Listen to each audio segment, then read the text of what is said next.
All right, welcome to another episode of NFL Outdated Cover 2 series. This episode, we are talking about the Indianapolis Colts. We are joined by the co-host of IndySportsNow, Mason Roach. How are you doing? I'm doing great this morning. I appreciate you having me on, and I'm excited to talk about the Colts. Yeah, when you look at the Colts, there's a lot of excitement in a lot of different places. Last year you thought it could have gone a few different ways. It didn't end as you thought. Wanted to kind of touch base on that, and then we can kind of move forward because there's a lot moving forward as well. But first of all, kind of in retrospect, what were your thoughts on the 2021 season and really how it ended?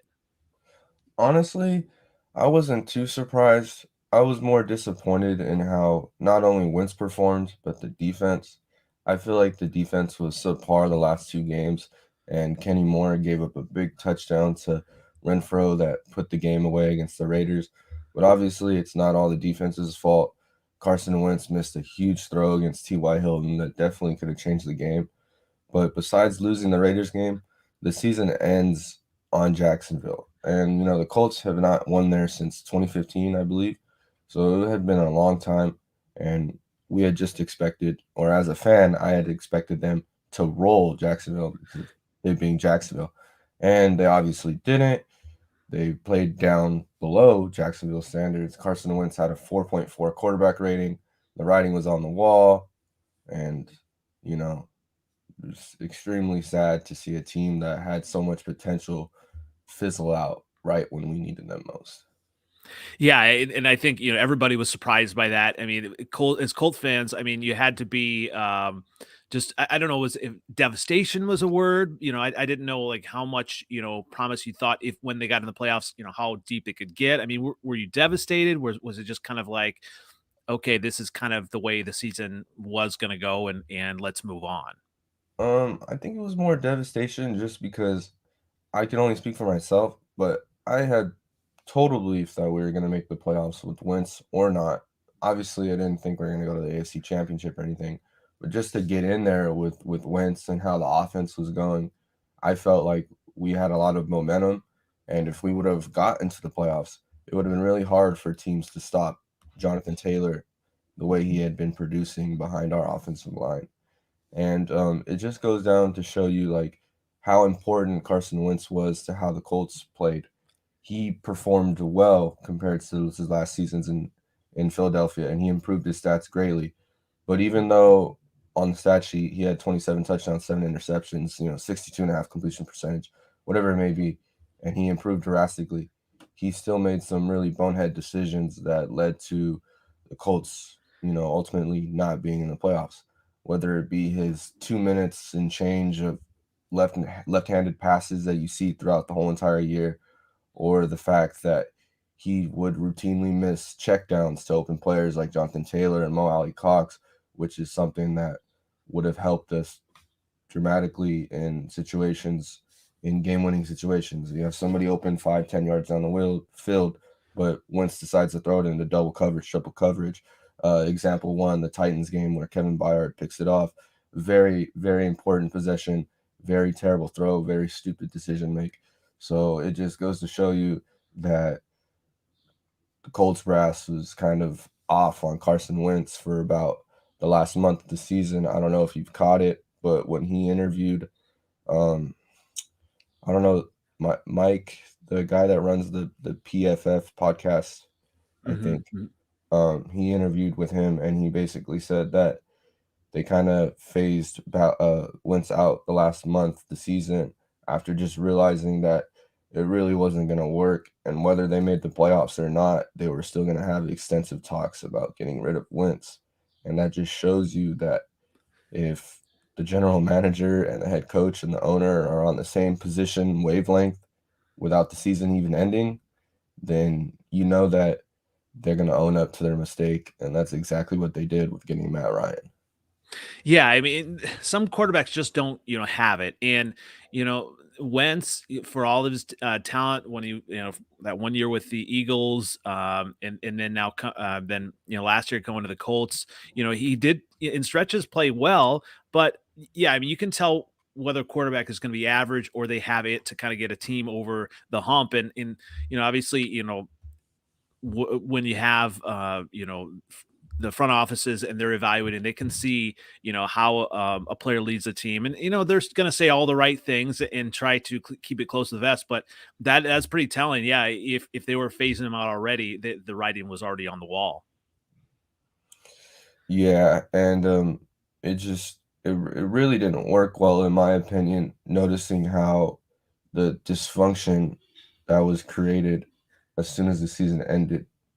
Obviously, as fans, we didn't know that Ballard was phasing out Wentz and that this whole situation was unraveling at the beginning of the season or end of the season, rather. We just figured, boom, off season starts, and now it's all happening. And he flips those picks for to the Commanders, and Wentz is gone, and fans rejoice. But Well, obviously, when Wentz was still on the Colts, everybody was blaming Ballard for what a terrible trade that was, and oh my God, it's his fault that we have Wentz. Or honestly, it's Reich's fault because Reich was the one that put his foot down and put his foot out for Wentz and saying, well, "Hey, we have to get Wentz." Well, that's over now. They owned up to it, and I honestly think they fleeced the Commanders in that Wentz trade, ending up only getting Matt Ryan for a third after you combine both trades, and then having both teams take on the dead cap of each quarterback was just a smart move by Ballard, and that ultimately made me realize that we have one of the best GMs in the entire league if he can take two teams and have them eat all the dead cap for each of those mhm. quarterbacks. Well, let's talk about that kind of excitement then, with bringing Matty Ice Ryan in. I mean, it, he was able to. I mean, he's had a great career. Get the team to the Super Bowl. He was able to get over the hump, but he has more than Wentz does, right? Oh, definitely. I mean, even as an older quarterback, he is more experienced. He's a better team leader, and he's shown it as soon as he's gotten in the building. You could just feel a different vibe about how he carries himself, and you've even heard Reggie Wayne tell the media how similar Matt Ryan is to Peyton Manning. And so when you have a new coach that's never coached before, that's a Hall of Fame caliber wide receiver, straight up tell you that this new quarterback is as similar to the one that he had a Hall of Fame career with, I think it's pretty telling. And honestly, Matt Ryan doesn't seem like he's lost a step at all. People are gonna say, "Well, oh, he was on the Falcons, and last year they didn't do so well, and I don't know." And well, he threw for over 4,000 yards without a true number one wide receiver, with Calvin Ridley being suspended because of gambling, and also the Falcons' offensive line is terrible. Matt Hmm. Ryan's not a running quarterback whatsoever. He's 36, 37 pocket passer, and he still is able to put up obviously not, league breaking numbers, but for a guy that's on a subpar team that's supposed to be on the downfall of his career, he's still shown that he has enough firepower and enough will to take a team to the promised land. So with this trade, I feel like the Colts are just trying to right a wrong, as I was saying earlier, and that this would be our version of a Stafford trade, but at a lot less cost. Trying to make the push to the playoffs, to the Super Bowl. Matt Ryan's the way to go. We needed to upgrade our offense, and that's exactly what we did in the draft. Yeah, speaking of the draft, kind of upgrading, what were your thoughts? Obviously with that Alec Pierce, draft pick and some of the other ones. How do these pieces fit in? And were you kind of surprised where they went in the draft with the positions and the players? I wasn't surprised at all. I knew the Colts had a huge eye on Alec Pierce and how much they were excited about him. And if you watch their the Pick Is In series on Twitter, they talk about each of the individual picks, and it seemed like Alec Pierce was so high on their board that once they realized that 42 that they could trade back and recoup an extra pick and still be able to get Alec Pierce, they were giddy, as Ballard would describe. Uh, Alec Pierce is going to take a lot of load off of Michael Pittman Jr., and he's going to play opposite of him. And people have just called Alec Pierce, uh, a faster Jordy Nelson, Jordy Nelson Mm. 2.0. I've even heard people say that, Alec Pierce is just the white version of Michael Pittman Jr. They basically have the same stature, so 6'3", 6'4". They're above 200 pounds. They can get the ball in midair. I mean, I can't complain with this pick. It's something where the Colts pass offense is going to be upgrade, and it's going to be a lot more versatile. We should have our wide receivers get a lot of separation this year, especially with Alec Pierce helping out Michael Pittman. And not only Alec Pierce, but we drafted 2 tight ends. We drafted Jelani Woods in the 3rd round Mhm. out of Virginia, and he is an athletic freak. He's like 6'7", 260, and he could run insanely fast 40 for a tight end. It's something where I haven't seen a tight end this athletic in a very long time. And I know Ballard and Reich, they really like athletic and unique players with high characteristics. And that's exactly what this whole entire draft is. It's just pure athletes, best player available approach, and they can play anywhere. They also got a tight end from Youngstown State, uh, Alex Alex Ogletree. I'll have to relook up his name, but Yeah. they got another tight end from Youngstown State, and he is obviously a smaller school guy, and everybody loves to wash over the smaller school picks because, oh, they're a small school, they don't play against good competition. We're gonna have to lower our rankings about them, but he's another guy that is a unique player, and he's definitely going to add some much needed versatility and depth to our tight end position, especially with Jack Doyle being retired. Mhm. We're going to have Mo Alley Cox, Jelani Woods, Ogletree, and Granson. 4 tight ends. They're all tall. They're all athletic. That all have a receiving background. So I think Ballard and Co. are really just trying to not only focus on getting better skill positions at wide receiver and tight end, but really hammering the depth because we've had injuries before, and Ballard has just shown time and time again how much depth has mattered to the way the Colts succeed, especially with our offensive line. We're still able to have a good season last year, even with Quentin Nelson and Braden Smith being hurt majority of the season and having people like Chris Reed and Mark Lewinsky being able to sub in and still almost have the Colts make the playoffs, even with the turmoil that we had at quarterback.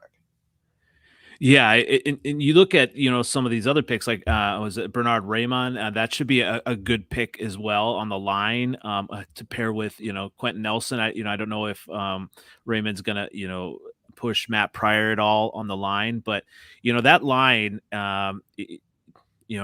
obviously they have, one of the best running backs in the game, that's behind them, but a big reason for his success has been that line, right? Definitely, and Taylor's no slouch, but that line that makes his job easier to be able to hit the correct hole and explode. You've seen it in that Patriots game last year where he got through that hole and nobody could catch him for 30, Mhm. 40 yards because of his breakaway speed.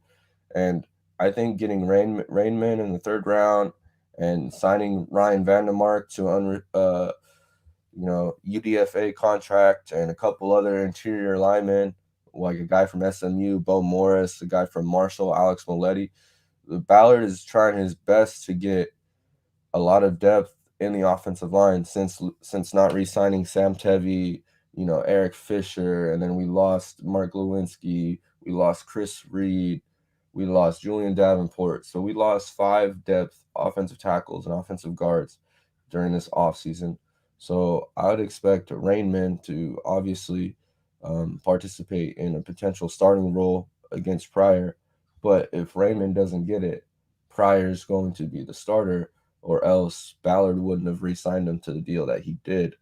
And if Raymond's not the starter right away, then I think he slides to be a swing tackle and Mhm. can go both ways just because of how versatile he is and how smart he is and how much they actually love him because they felt like the 3 players that they drafted in the second and third round, besides Mick Cross, just Woods, Pierce, and Raymond, they didn't think they were gonna get all 3, and then they got all 3, and they were happy. They were planning on being able to get 2 of the 3, but once they realized that they can get that trade back, it's like it all fell into their hands, and it was perfect, and, it's just something really exciting because to be able to have all these weapons coming our way and have somebody like Raymond that was a first round prospect drop all the way to the third round, I mean, you can't really ask for more. When you look at this offense, bringing in Pierce and everything is great, but is it the identity of the offense? Is it going to remain, just a run first team? I mean, similar to kind of what the Titans have with Derrick Henry. I mean, is it going to change a little bit this year, or do you kind of really think that it's really going to be kind of Jonathan Taylor's the number one option? I think Taylor's still going to be the number one option, but I don't think it's going to be anything close to how the Titans run their offense with Henry. Mm. I mean, obviously Taylor had 1,800 yards last year, and everybody's going to expect him to do more. And hey, he might do more, but I don't see him, breaking his personal best of 18 yards this season, especially with Matt Ryan at quarterback. We're not going to have to lean on Jonathan Taylor as much as we did last year with Matt Ryan, especially after finding out, like, you know, we phased Carson Wentz out. They might have run a bunch of different plays at the end of the year to keep the ball out of his hands. They're not Mm. going to do that with Matt Ryan. They trust Matt Ryan. Matt Ryan trusts them. Frank Reich is dialing up an amazing offense with this new quarterback, these new pieces. I still expect the run game to fall through Jonathan Taylor, but we're going to see a lot of passes that include Hines and include these new wide receivers and tight ends. I think it'll be somewhere between 60-40, 60 running, 40% passing, but still in certain, game-winning situations, I think they'll put the ball more in Matt Ryan's hands than they will in Jonathan Taylor. Yeah, I that think makes sense. I think ju I think just having him, Matt Ryan, 37 years old, all these game-winning drives, all these experiences, he's put the Falcons in the promised land. I think that's exactly where the ball is gonna go when we need him most. And Matt Ryan, I mean, you got Matt Ryan in a good place too. I feel like he's got something to prove. I mean, because I had him on my dynasty fantasy league, Superflex, and I kept starting him, and nothing. But yeah, there were a lot of things wrong with that Falcons offense, and it wasn't all him. So he has something to prove, and he's going to come in. Obviously, you wanting to do well and really prove that he still is elite. At his age. Yeah, and I think he will. I think he's gonna get an upgrade at every position being here in Indy than he was in Atlanta. He's gonna have a better offensive line. He's gonna have, a better running back. He's not gonna have a wide receiver running back hybrid and then, oh, Mike Davis is a secondary. He's gonna have Jonathan Taylor and Naheem Hines. Like a quarterback can't ask for a better 1-2 duo. And Mhm. then to throw in, you know, an all-pro guard like Quentin Nelson, and you got a Pro Bowl tackle like Braden Smith, and you got a Pro Bowl center like Ryan Kelly, and you have a Pro Bowl wide receiver like Michael Pittman. I just think Matt Ryan is ecstatic, and he should be super excited for the season, especially with these new additions. Speaking of the new additions and the old ones, and I put it on Twitter as well as a poll. What do you like better? I was just thinking of some different names, for the wide receiver duo. I mean, you could call them the Killer Peas. I mean, even with Paris Campbell, there's three P's there, or the Yeah. law firm of Pittman, Pearson, Campbell. You could do that. What would you kind of prefer? Like, if there was a name for this wide receiver core? I would go with the Killer Peas, but I would also base it off just the hope that Paris Campbell is healthy because Mm. he's shown spurts of being a great deep threat with so much speed and being able to get all the separation that we need to be able to make throws to him, but he hasn't stayed healthy. And I Mhm. feel like if he stays healthy with Pittman and Pierce and the rest of the crew, he's gonna be the X factor wide receiver. And he's gonna be the one to prove the difference because everybody's gonna be focused on Pittman and Pierce and Jonathan Taylor. Oh well, here's Paris Campbell, all healthy now. You know, I think he's definitely gonna add some dimension and versatility to this new offense. And I've already seen he's been putting in work with Matt Ryan, so it's exciting to see where this Colts offense will go. Is this maybe the best wide receiver group that the Colts have had in a while? Yeah, I think so. I mean, we've just had a lot of aging veterans. I mean, we've Mhm. had Ty, we've had Zach Pascal, we've had Chester Rogers. So it's just about, turning over that old regime into this new one with Chris Ballard. I mean, since he's joined the team as the GM, he hasn't really drafted, besides Michael Pittman and Alec Pierce, he hasn't really drafted wide receivers that are top tier talent. And so this is the time for the change, and this is when it's necessary. Ballard's building his team for the foreseeable future, and it's something Colts fans should be talking about because we're going to be competing for years and years and years with Matt Ryan or with a new quarterback just because of this foundation that Ballard has turned over and he's built. I really think Colts fans should be happy and we should be lucky and blessed that we have a GM of Ballard's caliber. Absolutely. And, speaking of, a solid foundation that he's built, I mean, the defense, it has really been, solid. Last year, I think it was a little bit more suspect at times from what I remember. But what are you expecting this year for some of that? What are some of the defensive keys for 2022? It's going to be a different scheme. Hmm. So you're not going to see a lot of the blanketing zone where you would just see the linebackers, the corners just chill right there, and wide receivers could do curl routes and just stop right in front of them and be able to get the chip yardage, and then you just get nickel and dimed all the way down. That's kind of how it happened with how many leads the Colts have blown last year.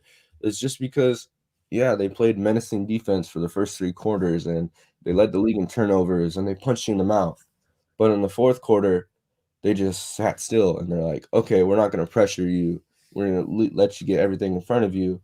And that's just not the way you wanna play in the fourth quarter, and I believe they had about 4 blown leads last year, and that Hmm. had nothing to do with the defense itself, but all with Matt Eberflus, in my opinion. He's a great defensive coach, and he turned around the culture and on hunting the turnovers.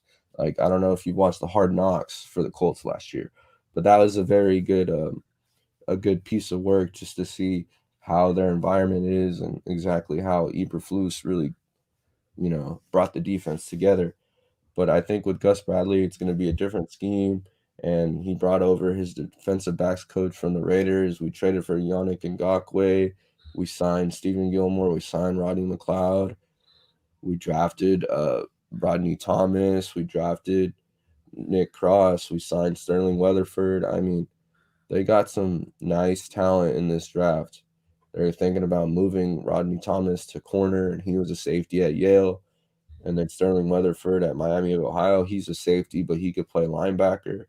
And then Nick Cross can rush off the edge. He can also play linebacker. He can play safety. So just the amount of versatility and athleticism that they have added to the defensive side of the ball, and it was already a top 10 defense to begin with. I don't think they'll get as many turnovers as they did last year, but the consistency and the switch and scheme will definitely increase the pass rush and make this team a lot more scary than it was last year. Do you know what scheme they're moving to? So, I don't know exactly. I just know it's Gus Bradley's defense, Yep. and they are going to be adding more pass rush, Hmm. especially with Yeah. Ngannou, and then Kwity Paye and Mhm. Forrest Buckner. I think that they're not going to be having as much linebacker blitzes, stuff like that. I also think they're going to increase the safety blitz with players I mentioned, like Nick Cross or Sterling Weatherford. I think it would just be about, mixing up coverages and not running that soft zone. I really think with Stephen Gilmore and Kenny Moore and Isaiah Rogers that they're going to be able to play a lot more man and be able to shut down some top wide receivers. Yeah, absolutely. And Muncie talks is chiming in here. He said he asks a question here. We can kind of go back to it. Who was who were your best draft picks for the Colts? My best draft pick, I'm gonna go with Alec Pierce, Had to be. and Yeah. then Alec Pierce, Jelani Woods, and then really like the Eric Johnson pick in the Eric Johnson and Curtis Brooks. I really like the fact that Ballard doubled up on the interior defensive line, especially because not that it's a weak spot, but it's a great spot to build depth, and I'd want to say it's one of the more important positions in the trenches to be able to get pressure. It will not only take some pressure away from Buckner because they've been double teaming him since gotten to Indianapolis, Hmm. but it also helps with depth because we've lost Taylor Stallworth. So being able to lose Taylor Stallworth and have two really athletic, really high character guys join the team to relieve Grover Stewart because Grover Stewart and Buckner can't do it all on their own. I think Eric Johnson and Curtis Brooks can work to make an immediate impact, whether it's just a rotating depth piece or somebody that could come in and play more often than we expected a rookie from Missouri State to play. Because Eric Johnson from Missouri State, super athletic, high motor guy, but obviously nobody knew about him when he got drafted by the Colts. I could tell you that because when I found his Twitter, he only had 425 followers. Oh wow. So there's a lot of these guys that the Colts drafted. You find their social medias, they don't got a lot of followers. You know, Hmm. Ballard always tries to get guys of the unknown that nobody's talking about. And obviously, Alec Pierce and Johnny Woods, these big time, athletic, versatile, skill position players. Everybody's gonna know Hmm. about them. But nobody knows about these guys that Ballard got from Yale or from Missouri State. I mean, the guy from Youngstown State. You don't see these other GMs going out of a limb and, taking these smaller school guys just, purely based off their athleticism and his character. But it just goes to show you how much Ballard not only values his scouts' input, but just the whole scheme of the player. Not even, "Oh, they went to Alabama. Oh, they went to Hmm. LSU." He doesn't care where they went, Yep. as long as they're high character, as long as they play hard, and they're ready to learn. Absolutely. And when you look at the division, I'm wondering, now with AJ Brown out of the division, it's going to be interesting. Who are you worried most? What team are you worried most about in the division going into 2022? Going into 2022, I say the Titans, Still the Titans. but future, the Jaguars. Interesting. Yeah. I don't Yeah. care the Texans, they're Yeah. they can get their own episode of just that whole about how they've imploded, and I mean the environment, everything. I'd hate to be a Texans fan. There's not Hmm. many teams that I wouldn't want to be a fan of, but Texans are definitely one of them. And it's to no fault of the fans themselves, but the whole entire culture, the revolving door of head coaches, the Deshaun Watson situation is just it's a mix of murky water.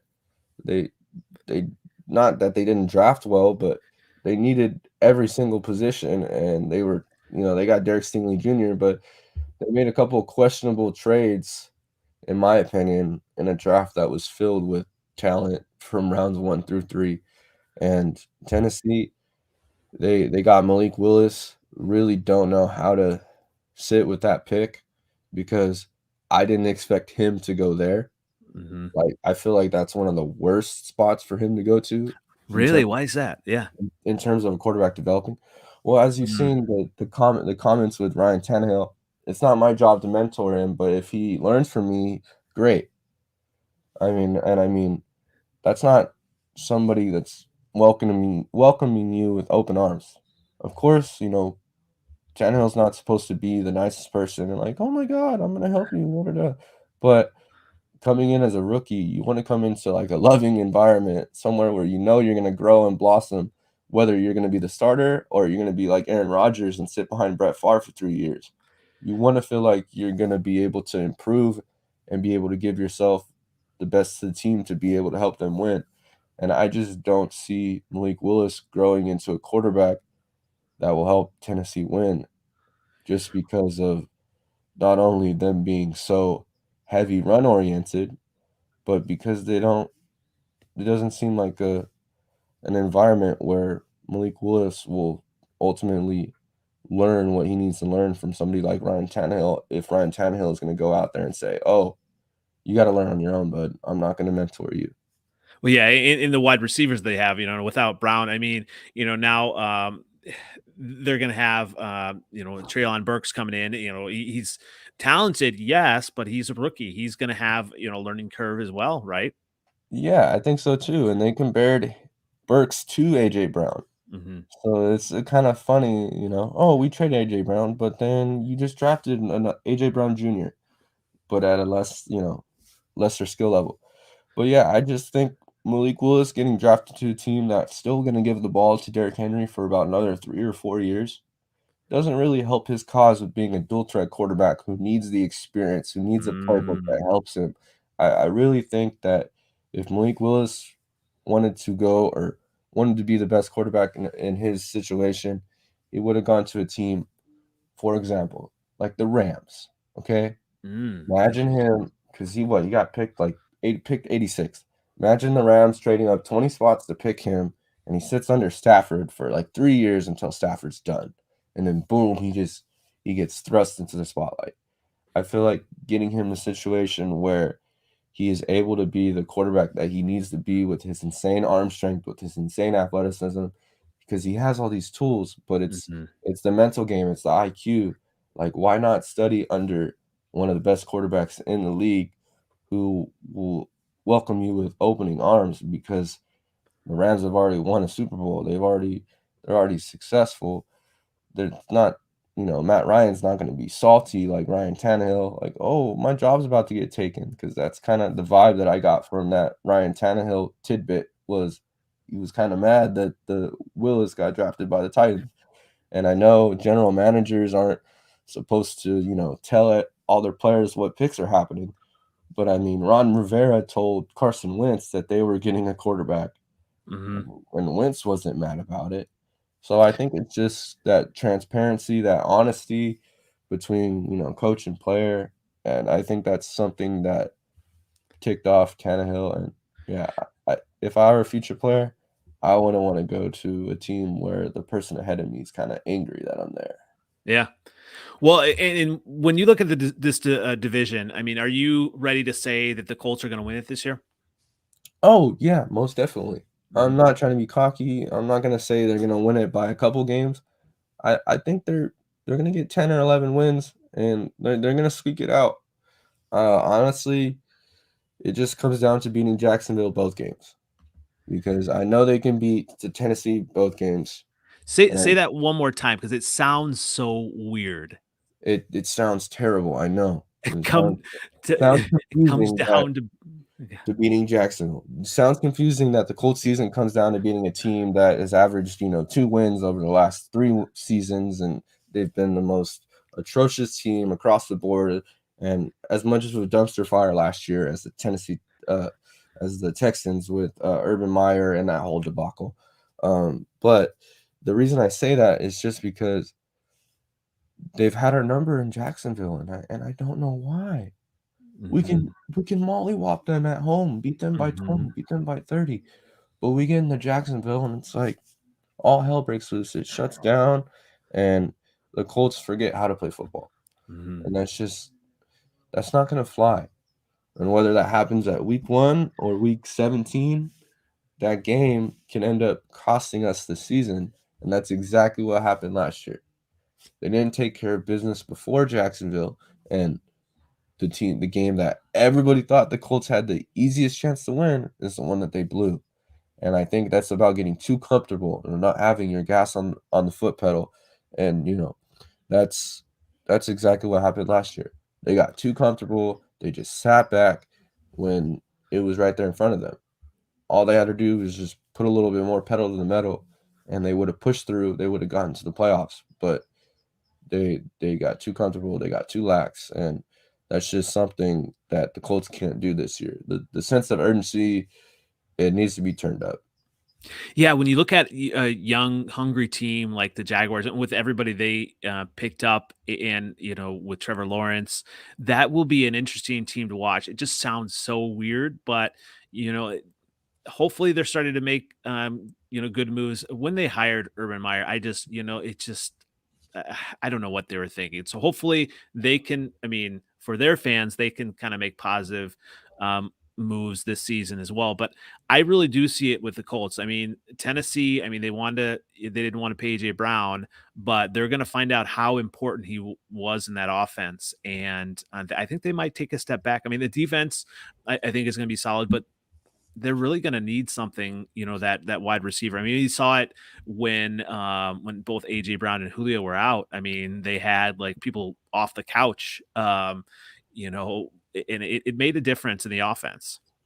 Yeah, they had a former Colts they had two former Colts wide receivers on their roster, Marcus Johnson and Chester Rogers. Those are two guys that are obviously, number 3, number 4, number 5 wide receivers on the Tennessee roster, and they kind of got, thrown into the spotlight when AJ Brown and Julio Jones were out. And Julio Jones had a very subpar season to his standards and to everybody else's standards. So, he's starting to get the year washed comments and stuff like that.